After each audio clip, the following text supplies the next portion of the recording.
what are we going to see in 2025 that is going to be sort of eye-opening for the kinds of deals, experiences?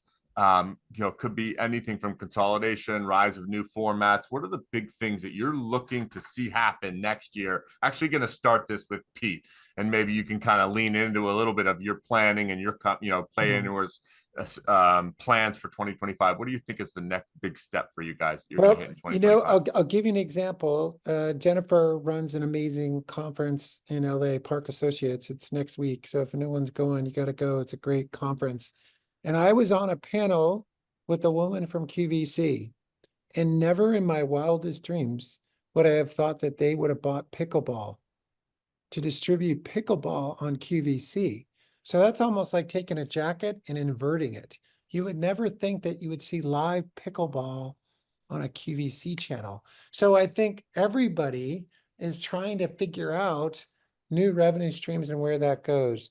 What we're seeing, obviously, women's sports is so popular. There's a new women's baseball league that might be coming up. There's a new volleyball league that's coming up. And I think the world, and, we know that through the streaming media guys and what John does, the cost of streaming has come down. So then these niche markets, we work with the American Cornhole League, and, they do really well. And there's those small niches. So I think you're going to see, like, the creator economy.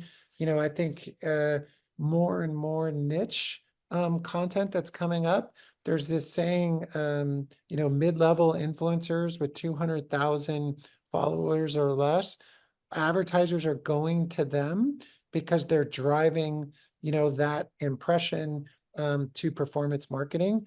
So I just think you're going to see more and more of that, and money moving in those directions to experiment with very, very high targeted personalized audience, whether that be in sports, whether it be in unscripted. And I think that if I'm an advertiser, it's kind of like direct mail on steroids, right? In the election, there was articles that they were still using direct mail. And so I think there's a way that you're going to just see more and more niche sports and the cost of it coming down, and they'll find an audience. They just will. And if we all, as this panel, can create these sort of interactive experiences, I can tell you in the NBA deal with NBC, in their rights package, they are asking to integrate sports betting. So it's, again, it's just, whether it's pickleball and QVC, whether it's, NBC, you're just starting to see this stuff everywhere. It's a great point. And sports betting, like an entirely different type of interactivity, right, nonetheless, just contributing to the overall behavior, rise of the behavior. And Stephen, to you, that's a really good segue for you, because I think you've got some great thoughts about where things are headed towards in the future for your business. Yeah, I'm not, it's like we're all looking for nickels and cushions as broadcasters, as IP owners. So, and I 100% agree with Pete. If you look at Twitch and the micro audiences that some of these Twitch players, and they're getting money for it, either from the players themselves or from sponsors, that is a big thing. And then also with this recent election, the rise of podcasts and YouTube. So I think you're going to see much more content that's created by users, and adopting that model. The other thing that I wanted to say was live betting.